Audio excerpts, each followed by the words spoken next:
recording now. And so just to let you know, that will be happening. All right, well, let's get started. Thank you so much for joining me today. I'm very excited to be presenting today with as a part of the Leadership Institute Fellows Policy Briefing. My name is Jasmine Payne. I am an NREI, which is the National Racial Equity Institute John Lewis Fellow. And this fellowship is a one-year program. It basically is through 6 months of a Hill placement and 6 months with the foundation. And the foundation part, we conduct research. So I'm currently in the foundation side of things as I finished up my Hill placement earlier this year. During my fellowship, I was placed in the office of Congresswoman Nikema Williams, and she serves in Georgia's 5th Congressional District. And I'd like to take this moment to also thank my fellowship sponsor, 3M. And on my journey to this fellowship, I received a Bachelor of Arts degree in English from Spelman College and a Master's of Public Administration degree with a concentration in urban planning and economic development from the Andrew Young School at Georgia State University. Currently, I reside in Atlanta, Georgia.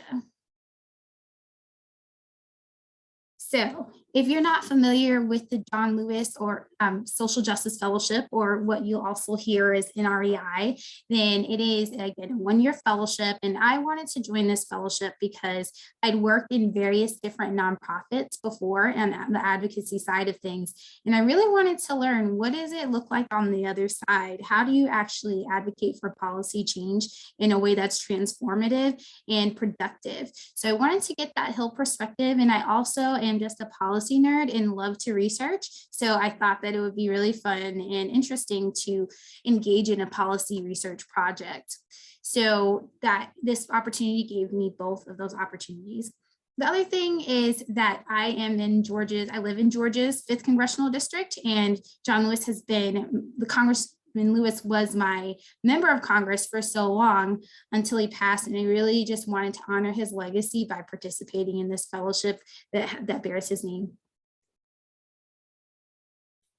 A little bit about my professional path thus far. I really took the nonprofit pathway to get here. So I've worked at the Children's Defense Fund, the Fulton Atlanta Community Action Authority, the Atlanta Community Food Bank, and CARE. So if you're not familiar with those organizations, they range from local, very, very local nonprofits to international organizations.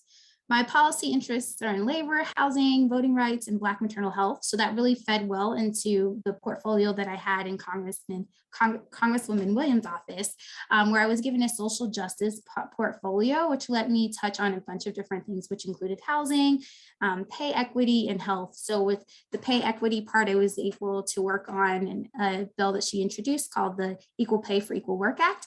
And then I was very proud, one of the things that I'm most proud of for accomplishing in the office is helping to launch the endometriosis caucus that she founded. In my career interests, long-term, I'm interested in labor, housing, and really pretty much any social justice related positions that are related to policy, nonprofit organizations, corporations, and various other organizations. This leads me to my topic today. So my topic is going to be focusing on diversifying congressional staff by increasing pay. So 2 stories about how I arrived at this topic.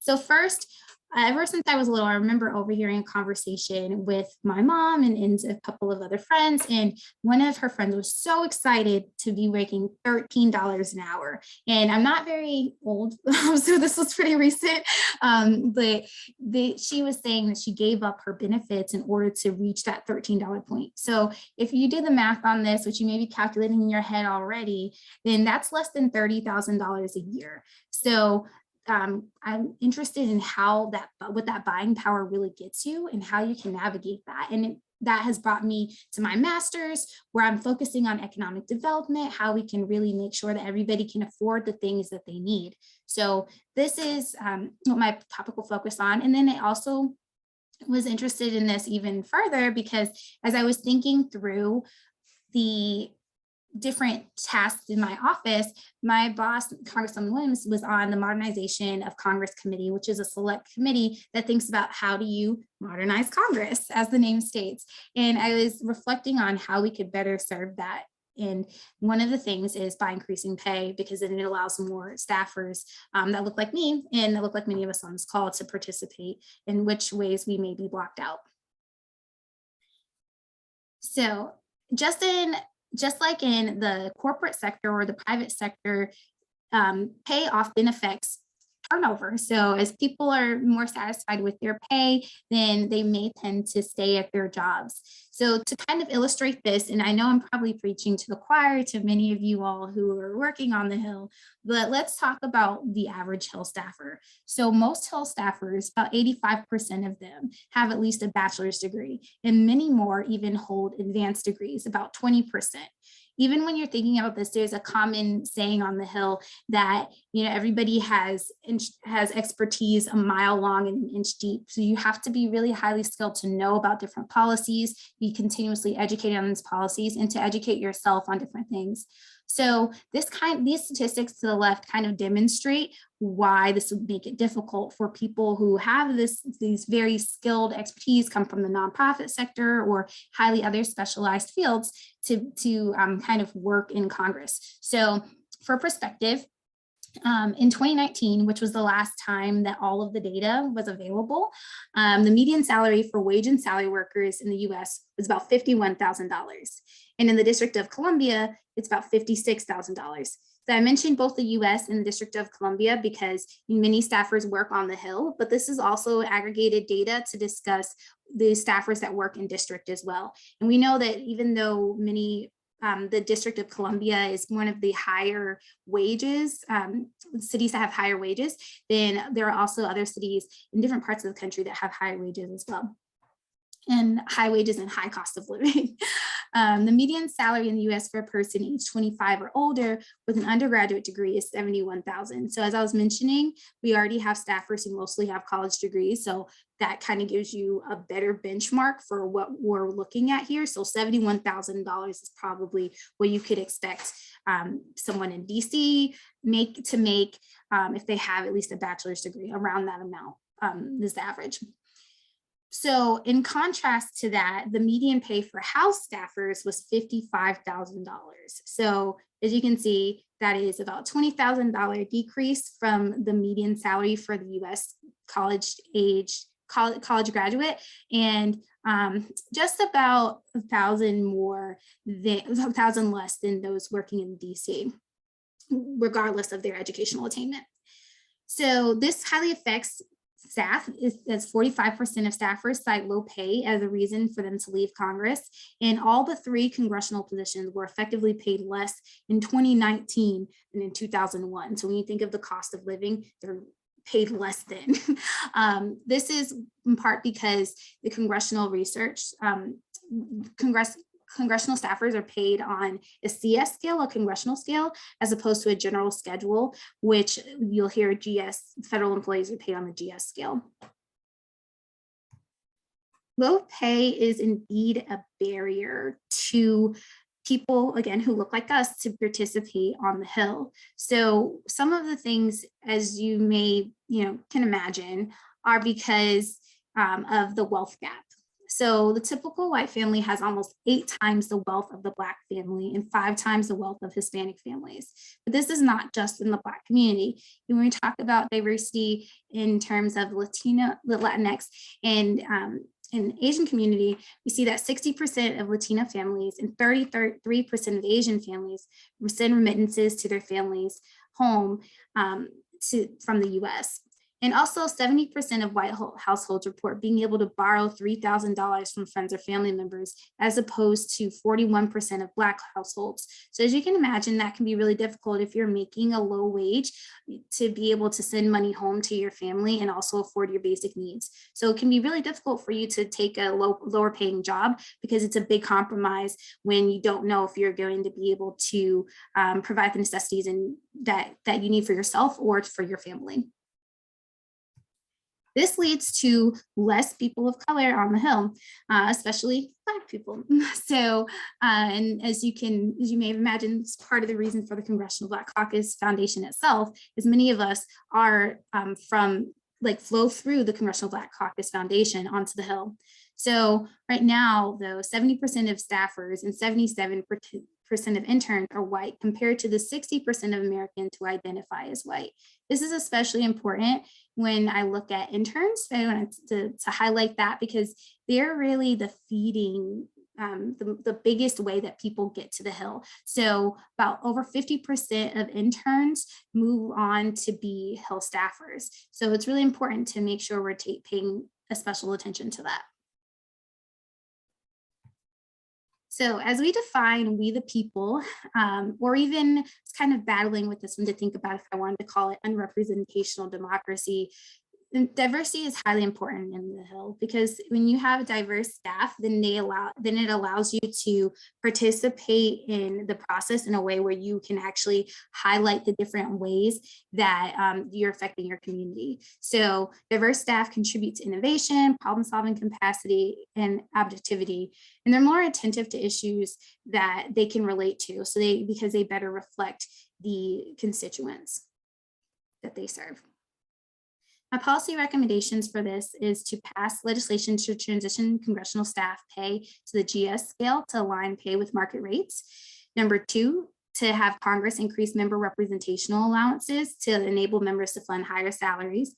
And then number 3, to mandate pay for interns to support a more diverse staff recruitment pipeline. Here's my contact information in case you'd like to hear more after questions. And that is the conclusion of my presentation. Thank you so much for listening, and I'd love to answer any questions that you may have.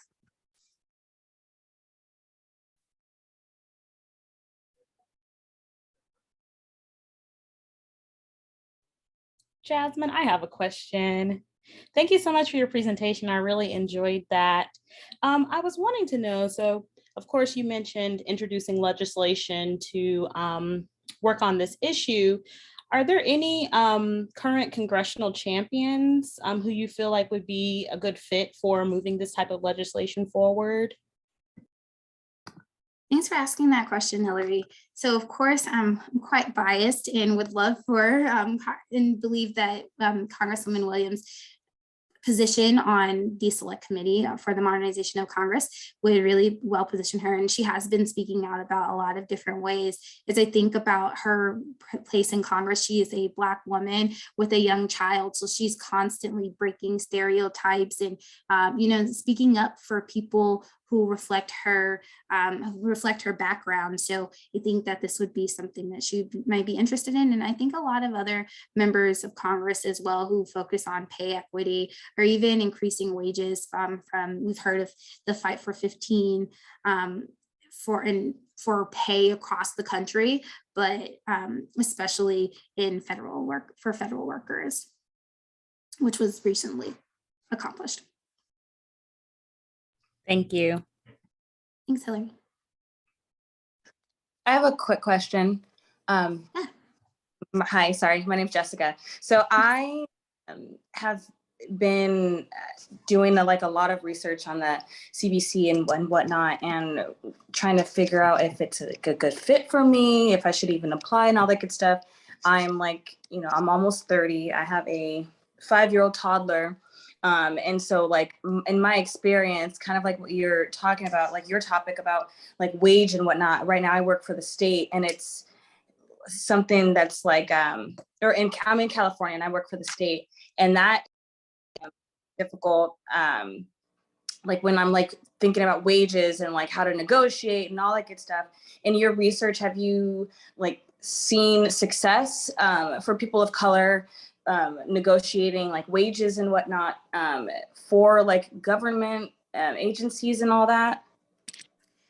Well, thanks for asking, Jessica, and thanks for joining. So I think there are two questions. So I'm going to answer your first question about if you should join the CVCF as a I'm not sure your educational background, but as an intern or a fellow. So in my very unbiased opinion, of course you should join. And, you know, I'm always available to look at applications and stuff to help you with your submission. But I think that we need people like you who have your background to be able to bring that perspective to Congress, because there should be laws and policies that are made with us in mind. And we're the people who are going to best represent that, because we can speak to it from personal experience and know the different nuances of accomplishing that. When you're talking about federal workers negotiating, so there have been different policies that are passed. So there was an executive order that raised the wage for federal workers to a minimum of $15 per hour. So there have been some legislative changes, and that's been from advocacy pushes from different people, members of Congress, private citizens, and different people within the administration. However, I don't believe that it's a law yet. It's executive action, so which means it can be overturned. So that's something that still has a lot of room for progress. Thank you. Thank you. Thanks for the question.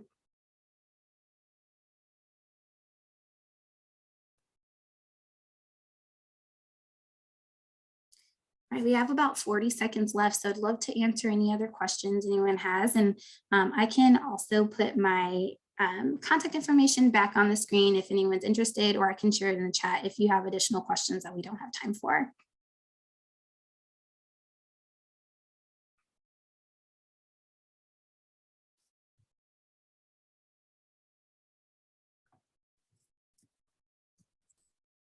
All right, so for sake of time, I did put my contact information in the chat. I want to thank you all so much again for joining, and we really look forward to continuing to engage with you all. Thanks. Enjoy your day.